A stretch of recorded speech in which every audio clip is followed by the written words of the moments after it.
तो भैया इसका नाम क्या है? इसका आलूमुरी नाम है। आलूमुरी। तो इसमें क्या क्या डाल रहा है? इसमें हरा मिर्चा, लाल मिर्चा, पाउडर धनिया, हरा नमक, पपीता, नींबू, मोहा पूंडी, प्याज। ये हम डाल दिया, ये डाल दिया, ये डाल दिया, ये डाल दिया। ऊपर से आज हम क्या डालेगा? प्याज हो गया। देखिए अब इसमें डालेगा हम नींबू। चलो मैं कमाल की बात है, बहुत हो गया। फिर नींबू पानी डालेगा,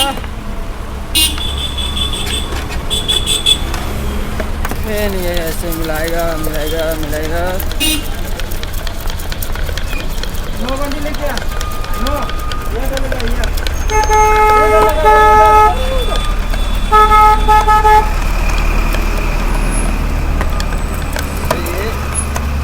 हो गया तैयार।